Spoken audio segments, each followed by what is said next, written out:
Muy buenas tardes, amados hermanos y amigos, que el Señor les continúe bendiciendo de una manera muy especial en esta hermosa tarde del día 27 de septiembre del año 2020, el año de plenitud divina en el que moramos bajo la gloria de nuestro Dios.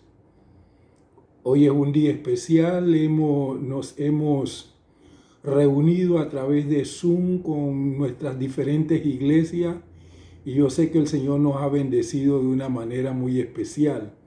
Ahora podemos continuar el estudio del libro de los Hechos del Espíritu Santo, que Dios nos está dando la oportunidad de que juntos podamos estudiar este maravilloso libro. Yo les saludo en el nombre precioso de nuestro Señor Jesucristo y le doy la más cordial bienvenida a este tiempo de enseñanza de la palabra del Señor. Voy a tener una palabra de oración. Padre, muchísimas gracias. Tú eres un Dios maravilloso, un Dios que nos das oportunidades y en esta ocasión nos concedes el privilegio de poder juntos estudiar tu palabra.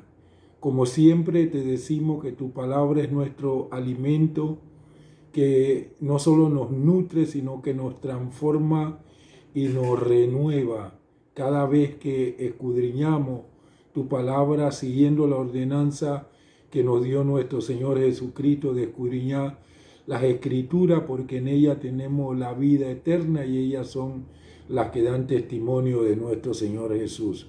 Nos ponemos a tu disposición para que tú puedas edificarnos y fortalecernos en nuestro ser interior mediante la maravillosa trascendencia de tu Espíritu Santo en nuestras vidas. Él que se constituya como siempre para tu honra y tu gloria, nuestro Maestro, que nos revele las verdades contenidas en este maravilloso libro de los hechos que Él hizo a través de los apóstoles y los hermanos en la iglesia del primer siglo.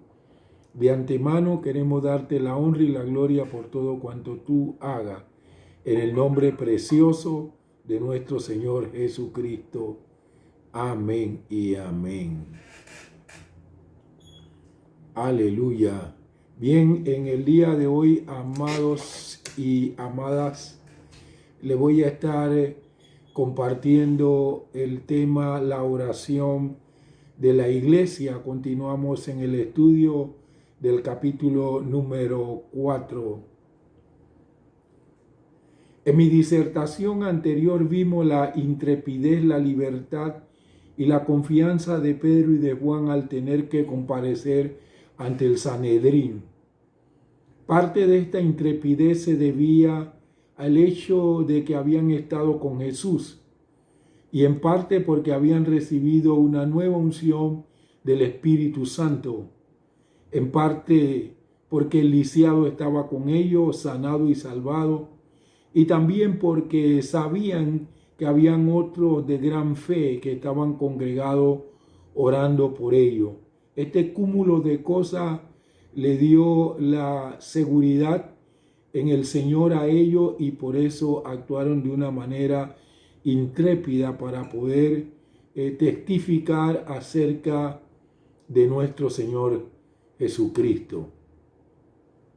El relato de hoy tiene que ver con lo que ocurrió dentro de la iglesia después que las autoridades judías en Jerusalén trataran con Pedro y Juan con posterioridad a la sanidad del mendigo lisiado.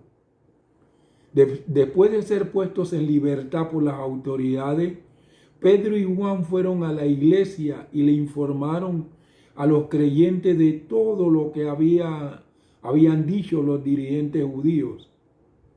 Este informe no atemorizó al círculo de creyentes, el cual comenzó a orar, primero dirigiéndose a Dios como el soberano Señor, exponiéndole luego el problema. A continuación, le piden a Dios que intervenga en su favor, primero dándoles intrepidez para predicar la palabra y luego otorgándoles poder para realizar señales y maravillas en el nombre de Jesús. Después de haber orado de esta manera, tembló el lugar y todos fueron llenos del Espíritu Santo, con el resultado de que hablaron con intrepidez. En mi tema de hoy, que he titulado La oración de la iglesia, voy a tocar tres aspectos esenciales. El primero, oración unida. El segundo, confiando en la palabra de Dios. El tercero, una nueva unción. Vamos a ver este primer punto, oración unida.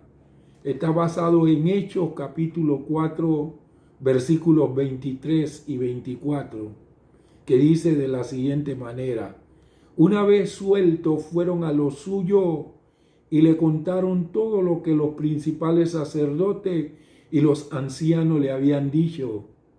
Cuando ellos lo oyeron, de un solo ánimo, alzaron sus voces a Dios y dijeron: Soberano, tú eres el que hiciste el cielo y la tierra, el mar y todo lo que en ello hay.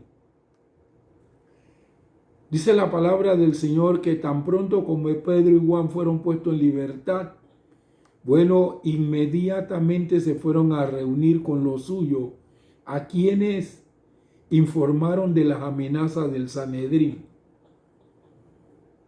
A esta altura yo tengo una interrogante para que reflexionemos. ¿Podríamos derivar una lección por la forma en que Pedro y Juan le explicaron a los demás lo que le había ocurrido? Podríamos estar tentados a responder a esa pregunta afirmando sencillamente que Pedro y Juan hicieron solo aquello que es normal en tales circunstancias. Sin embargo, debemos recordar que esta información pareció perturbar a los creyentes. Al parecer, temían una mayor persecución. De cualquier manera, hicieron algo bueno, comenzaron a orar. Existen ciertamente dos factores involucrados en lo que hicieron Pedro y Juan. Descubrieron que la oración ferviente del justo vale mucho, como dice la palabra del Señor en Santiago 5:16. Una oración ferviente quizá no sea suficiente. Debe ser eficaz también.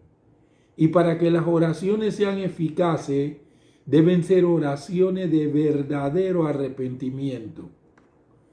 Los demás creyentes fueron informados, de manera que podían orar inteligentemente, un requisito previo para la oración eficaz. Al parecer, Pedro y Juan querían informar a los otros creyentes a fin de que ellos oraran con eficacia. Podemos derivar una lección de esto. Debemos ayudar a la gente a orar con eficacia, ayudándola a orar con entendimiento. Las amenazas no asustaron a los creyentes. No hubo quejas ni murmuraciones. En cambio, comenzaron a orar unánimes a Dios. Se dirigieron a Él como el Señor soberano y reconocieron su poder y autoridad como el creador de todas las cosas. Hasta que el augusto cuerpo del Sanedrín parecía pequeño e insignificante cuando los creyentes captaron una visión de la grandeza y la gloria del Dios Todopoderoso. Esta oración de la iglesia primitiva se constituye en una importante lección para todo creyente. Con cuánta frecuencia nos asalta la tentación de acudir apresurados o apresuradas a la presencia de Dios sin reconocer primero quién es, y al proceder con esa premura nos privamos a nosotros mismos de uno de los más poderosos estímulos de la fe. Observemos cómo se reconoce a Dios en esta y en otras oraciones. Soberano Señor, tú eres el Dios que hiciste el cielo y la tierra, el mar y todo lo que en ellos hay, como dice el verso 24. Padre nuestro que estás en los cielos, santificado sea tu nombre. Mateo 6:9. El Dios de nuestro Señor Jesucristo, el Padre de gloria o de espíritu, de sabiduría y de revelación en el conocimiento de Él. Efesios 1:17. Cuando oremos, no nos olvidemos de estos modelos. Qué inspirador es dirigirnos al Dios de Abraham, de Isaac y de Jacob, el Dios de Elías, el Dios de la iglesia primitiva, al Dios de Pedro, al Dios de Pablo, al Dios de Cornelio y hasta el Dios de Wesley, de Spurgeon, de Moody y de otros grandes predicadores de nuestra era. ¿Qué ventaja, amados hermanos, le reporta al creyente la compañía de otros creyentes cuando se encuentran en dificultades? Según Primera de Juan 1:7, los creyentes que anden en luz tendrán comunión los unos con los otros. Lo que Pedro y Juan hicieron después de su liberación fue lo que en general se espera que haga todo creyente. En cierto sentido, la profundidad de la consagración cristiana a Cristo puede medirse por la amplitud con que el creyente busca la comunión de otros creyentes. O sea, Dios no nos hizo a nosotros isla. El Señor nos hizo interdependiente. Es por esa razón que uno le puede imponer las manos y orar por otro y que ellos reciban sanidad. Uno mismo se impone las manos y ora y uno no recibe sanidad. ¿Por qué? Porque Dios nos hizo interdependiente y quiere que nos amemos y nos ayudemos los unos a los otros. Y si nosotros pudiésemos solo recibir todos los beneficios, entonces ya no necesitamos ni siquiera congregarnos. Entonces Dios nos hizo interdependiente para que nosotros podamos amarnos y ayudarnos unos a otros. Dios busca en nosotros esa comunión con Él y comunión con el cuerpo de Cristo. El creyente comete un error si acude a los incrédulos para la ayuda en épocas de dificultades. El valor de acudir a creyentes en tales situaciones se fundamenta en el consejo que pueden impartir los creyentes, en la fortaleza que existe en la oración unida y en la fortaleza que hay también en las relaciones humanas. Dios hizo al hombre de tal manera que necesita asociarse con otro.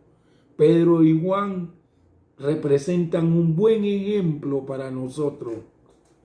Ellos tenían a la iglesia orando por ellos mientras habían sido detenidos. Y nosotros necesitamos tener una comunidad cristiana que ore por nosotros.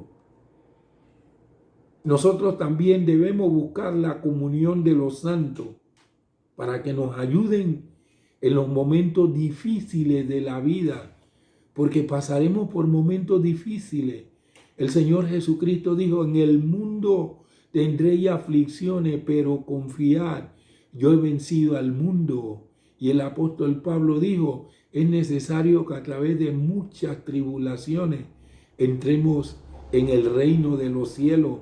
Vamos a tener, amados hermanos, momentos difíciles en la vida, pero qué bueno es que en primer lugar podamos confiar en el Señor y en segundo lugar que nosotros podamos tener quienes nos ayuden en esos momentos difíciles. Ya puede ser para darnos cualquier tipo de ayuda o para orar juntamente con nosotros. Vamos al segundo punto, confiando en la palabra de Dios. Este segundo punto está basado en Hechos, capítulo 4, versos del 25 al 30. La palabra de Dios dice de la siguiente manera: y que mediante el Espíritu Santo por boca de nuestro padre David, tu siervo, dijiste: ¿por qué se amotinan las naciones y los pueblos tramaron cosas vanas? Se levantaron los reyes de la tierra y sus gobernantes consultaron unidos contra el Señor y contra su ungido. Verso 27. Porque verdaderamente tanto Herodes como Poncio Pilato con los gentiles y el pueblo de Israel se reunieron en esta ciudad contra tu santo siervo Jesús, el cual ungiste. Verso 28. Para llevar a cabo lo que tu mano y tu consejo habían determinado de antemano que había de ser hecho. Versículo 29. Y ahora, Señor, mira sus amenazas y concede a tus siervos que hablen tu palabra con toda valentía. Versículo 30. Extiende tu mano para que sean hechas sanidades, señales y prodigios en el nombre de tu santo siervo Jesús. Notemos, amados hermanos y hermanas, cómo oraban los creyentes. Primero alababan a Dios, luego presentaban su problema específico y pedían su ayuda. No le pedían que quitara el problema, sino ayuda para enfrentarlo. Cuando nosotros estamos pasando por situaciones difíciles, ¿qué le pedimos a Dios? Que nos quite la prueba. No, lo que tenemos que pedirle es que nos dé fortaleza, que nos ayude para poder resistir esa prueba. Porque cuando haya acabado todo, dice la palabra del Señor, recibiremos la corona de la vida. Somos probados. Este es un modelo para nosotros que debemos seguir orando. Podemos pedir a Dios que quite nuestros problemas y Él podría hacerlo, pero debemos reconocer que a menudo Él va a dejar el problema en su lugar y nos dará la gracia para enfrentarlo. Eso es lo que nos lleva a la madurez.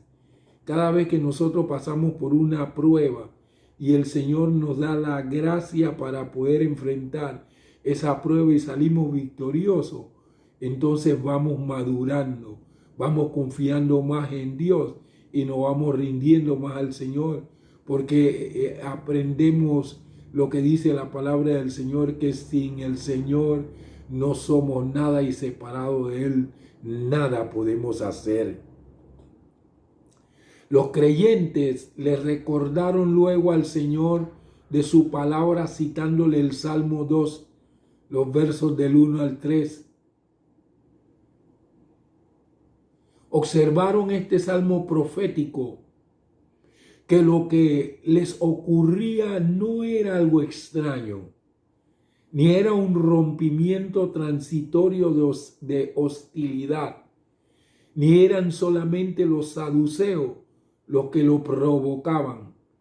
Era más bien una manifestación de la continua hostilidad contra Cristo y su reino, una hostilidad revelada ya en la conducta de Herodes y Pilato, una hostilidad común a los gentiles y al pueblo incrédulo de Israel. Cuando se habla aquí en la palabra de Herodes, porque resulta que la Biblia en el Nuevo Testamento habla de 3 Herodes. Aquí está hablando de Herodes Antipa, elegido por los romanos para gobernar sobre el territorio de Galilea. Poncio Pilato fue gobernador romano de Judea. Presionado por la multitud, sentenció a Jesús a muerte. David previó que las naciones paganas bramarían, o sea, bufarían como caballos cerriles, con arrogancia, con insolencia, y los pueblos tramarían y conspirarían contra Dios y contra su Cristo, o sea, el profeta ungido, el sacerdote y rey, con muchos siglos de antelación. David pudo contemplar que esto acontecería. El pueblo de Dios debe esperar que los incrédulos realicen un complot contra los creyentes cuando Dios comienza a manifestarse. Amados y amada, pero podemos estar seguros de que sus planes no tendrán efecto final. Dios ocupa aún su trono y alcanzará al final la victoria. Dios es soberano sobre todos los acontecimientos de la historia para cumplir sus propósitos. Lo que Él determine, eso ocurrirá. No existe armamento, gobernador ni concilio que logre estorbar los caminos de Dios. ¿Conoce Dios nuestros problemas? Si es así, ¿por qué tenemos que contarle nuestros problemas cuando oramos?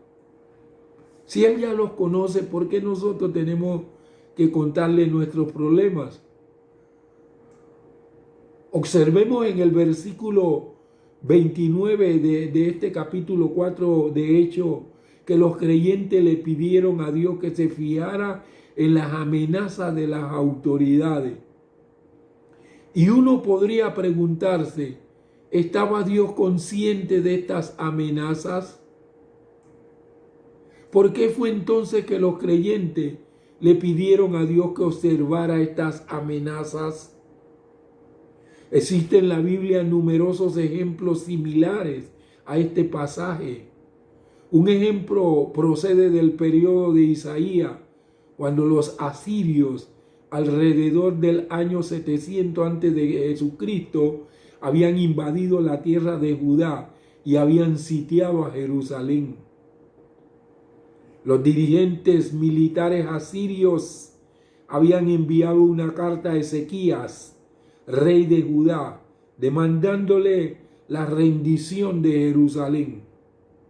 En la carta le informaban de qué manera habían conquistado otras ciudades y se burlaban de la idea de que Dios salvaría a Jerusalén de la destrucción. Según Segunda de Reyes 19:14, Ezequías entró en la casa del Señor y oró. Su oración le comunicó a Dios lo que habían dicho los asirios y luego le declara que lo que habían dicho era la verdad, como si Dios no lo supiese. Aparentemente, amados hermanos y hermanas, no hay una explicación fácil respecto de esta clase de procedimiento en la economía divina. Sin embargo, siguiendo este procedimiento, podemos ver la situación con más claridad. Y eso es posiblemente lo que Dios quiere que hagamos. Aunque no podemos explicar cómo funciona de esta manera, podemos decir que la oración eficaz contiene un elemento semejante. Continuemos revelándole a Dios nuestros problemas, aun cuando Él ya los conoce. Hay que orar en todo tiempo, presentándole nuestras situaciones a Dios. Lo que Dios desea es que nosotros estemos conscientes cuando Él responde que nosotros le dijimos y le pedimos eso. Firmes en la palabra de Dios, entonces los creyentes le pidieron a Dios que considerara sus necesidades en vista de las amenazas del Sanedrín. No pidieron ni que fuesen juzgados sus enemigos, ni que ellos fuesen protegidos. Los creyentes eran siervos o esclavos de Dios, cuyo solo propósito consistía en hacer la voluntad de Dios. Animados de un amor semejante al que llevó Jesús al Calvario, le pidieron a Dios que les diera intrepidez para declarar aún con más energía su palabra relativa a Jesús. Pidieron también otras señales y otras maravillas, o sea, milagros extraordinarios. Estos continuarían haciéndose por el nombre, o sea, la persona y la autoridad del Señor Jesucristo, el siervo santo y consagrado de Dios. En otras palabras, pidieron recibir más de aquello que había ocasionado sus dificultades. No rehuyeron. Algunos otros dirían, no hablaré más en el nombre del Señor para que no me persigan. Bueno, esto lo que pidieron fue que el Señor le diera valor para seguir predicando lo que le había acarreado un problema a Pedro y a Juan. El denuedo no es un impulso precipitado. El denuedo requiere valor para avanzar a través de nuestros temores y hacer lo que sabemos que es bueno. Tengo otra interrogante para que podamos reflexionar. ¿De qué manera tenemos más denuedo? Como los discípulos necesitamos orar con otros pidiendo ese valor. Para obtener denuedo puede, 1, orar por el poder del Espíritu Santo para que le dé valor. 2, buscar oportunidades en su familia y vecindario para hablar de Cristo. 3, tomar en cuenta el rechazo, descontento social y la vergüenza no son necesariamente persecución. Y el 4 es empezar donde se encuentre siendo audaz ante pequeñas circunstancias. El principio de nosotros es pequeño, pero el postrer estado es muy grande, dice la palabra del Señor en el libro de Job. Así que usted empiece por lo pequeño y Dios le llevará a lo grande. Esto no significa que se trataba de personas temerarias. Reconocieron que no tenían la fuerza suficiente como para resistir y confesaron su necesidad de una libertad divina para hablar. Había desaparecido aquella actitud de orgullosa autoconfianza expresada por Pedro y los demás antes de la crucifixión. Ya el Señor había trabajado en sus corazones y le había sacado el orgullo, la autodependencia, la autoconfianza. Miren lo que dice Mateo, capítulo 26, versículos del 33 al 35. Respondiendo Pedro dijo, aunque todos se escandalicen de ti, yo nunca me escandalizaré. Versículo 34. Jesús le dijo, de cierto te digo que esta noche, antes que el gallo cante, tú me negarás 3 veces. Versículo 35. Pedro le dijo, aunque me sea necesario morir contigo, jamás te negaré. Y todos los discípulos dijeron lo mismo.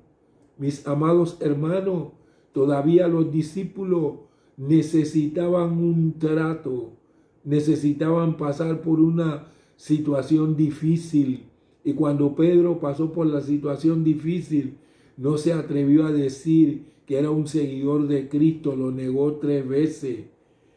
Hay que dejar que el Señor trabaje en nosotros para quitar la autoconfianza, para quitar la autodependencia, de tal manera que el orgullo desaparezca de nosotros y podamos estar revestidos de mansedumbre como nuestro Señor Jesucristo.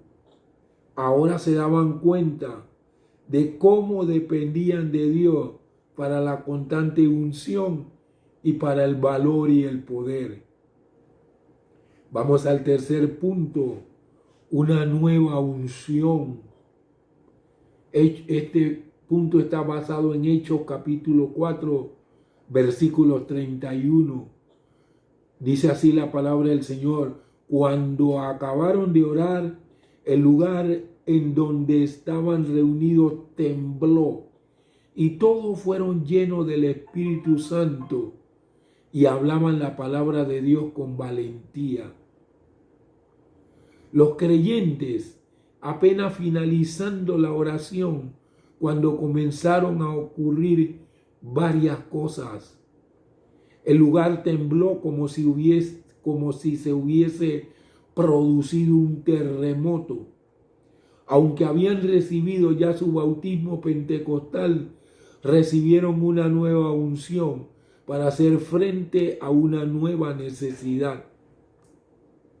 Esta nueva unción les aumentó la capacidad para servir a Dios y los preparó para continuar hablando la palabra con intrepidez y libertad, saturados del Espíritu Santo.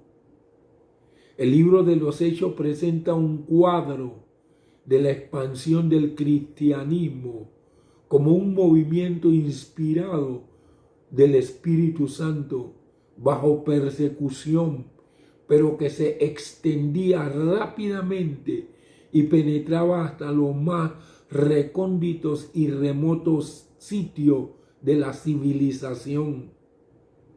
El cuadro que nos ha reconstruido la arqueología coincide con el que nos presenta los hechos del Espíritu Santo. El famoso escritor Jorge E. Wright nos dice que algunas de las pruebas más antiguas respecto de comunidades cristianas en el Oriente proceden de Egipto.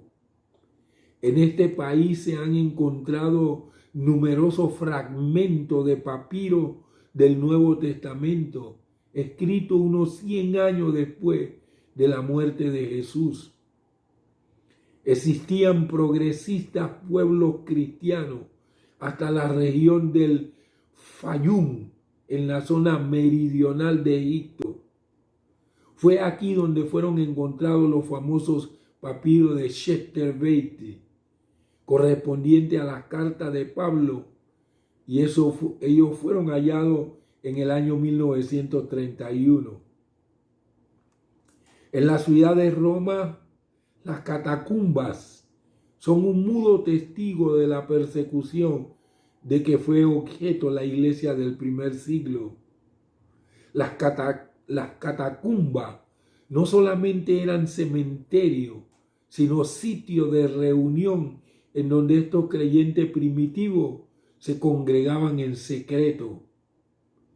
El arte de las catacumbas refleja una fe viva en el poder de Dios para libertar, así como nuestros hermanos de la iglesia del primer siglo le pidieron a Dios valentía para poder testificar del Señor Jesús, para poder predicar y enseñar la palabra de Dios. Así también nosotros juntos le tenemos que pedir al Señor que nos dé ese valor, ese denuedo para predicar la palabra del Señor. Estamos estudiando el libro de los Hechos porque estamos en la década del evangelismo, del evangelista. Y después de esta gran pausa que hemos tenido con los templos cerrados, reuniéndonos a través de las redes sociales, vendrá un tiempo de aceleramiento donde realmente, amados hermanos y hermanas, nosotros tendremos que estar preparados para aprovechar las oportunidades que Dios nos va a dar para poder testificar del Señor Jesucristo. Estemos preparados para ese tiempo, porque el Dios de los cielos le va a dar a la iglesia una cosecha muy grande. Estamos a punto de ver caer la lluvia tardía, pero en gran dimensión. Entonces nuestros corazones arden por poder ser esos instrumentos útiles y santificados en las manos de nuestro Dios. Arden nuestros corazones por ser esa vasija que traigamos honra y gloria al Dios que creó los cielos, la tierra, el mar y todo lo que en ellos hay. Qué maravilloso es poder observar cómo actuaron nuestros hermanos de la iglesia del primer siglo, para que nosotros también les imitemos y Dios pueda hacer cosas extraordinarias a través de nosotros. Vamos a orar en el nombre de nuestro Señor Jesucristo. Padre, muchísimas gracias. A través del estudio de este capítulo número 4 del libro de los Hechos del Espíritu Santo, tú nos muestras que aunque Pedro y Juan fueron, Dios mío, detenidos, encarcelados por la sanidad, por el milagro del mendigo, Señor, lisiado, nosotros hemos podido entender a través de este estudio que necesitamos depender de ti, que necesitamos ser ungidos para que ocurran esas maravillas, esos milagros, esos prodigios. Y necesitamos ser ungidos para recibir un revestimiento que nos dé denuedo, que nos dé valentía para poder testificar de nuestro Señor Jesucristo, para poder predicar y enseñar esa palabra, Señor, con toda intrepidez, en el nombre poderoso de nuestro Señor Jesucristo. Nosotros somos conscientes de que antes que regrese nuestro Señor Jesús, la iglesia volverá al modelo antiguo, al modelo primitivo. Y para ello queremos, Señor, estar capacitados por esa unción de tu Espíritu Santo para aprovechar todas las oportunidades. Así como viene un tiempo, Señor, de aceleramiento, acelera tu obra en nuestras vidas, de tal manera que, Señor, que alcancemos mayor madurez en el nombre de nuestro Señor Jesucristo y podamos así glorificar, y que a través de nosotros sea grandemente glorificado tu nombre. Señor, anhelamos adorarte y servirte siempre. Queremos, Señor, alcanzar el propósito por el cual tú nos alcanzaste a nosotros. Señor, queremos poseer lo que ya tú nos has concedido en tu dimensión celestial. Queremos poseer nuestro destino eterno. Por eso te entregamos a ti nuestro corazón y nuestra vida. Glorifícate en cada uno de nosotros para que tu propósito sea cumplido en nuestras vidas. En el nombre precioso de nuestro Señor Jesucristo, te damos a ti en esta tarde, Señor, la honra y la gloria. En el nombre precioso de nuestro Señor Jesús. Amén y amén. Muchísimas gracias, mis amados hermanos y hermanas, por haber estado conmigo en este tiempo de estudio de la palabra del Señor. Le expreso mi amor y mi gratitud y mi consideración y respeto por ser alguien tan importante a través de la persona de nuestro Señor Jesucristo. Continuaremos entonces el día jueves a las 7 de la noche Ya hemos terminado con el estudio de la persona, el carácter del rey David. Así que el día jueves iniciamos un nuevo tiempo de estudio, así que esté pendiente para lo que vamos a estar tocando ese día, jueves a las 7 de la noche. Y el próximo domingo, entonces, a las 5 de la tarde, vamos a continuar con el estudio del libro de los Hechos del Espíritu Santo. Hasta que llegue ese día jueves, donde Dios, por su gracia, nos permite estar juntos, que el Señor le bendiga, le prospere, le cubra, le guarde, le proteja de una manera muy especial, en el nombre glorioso de nuestro Señor Jesucristo. Saludos y bendiciones a todos.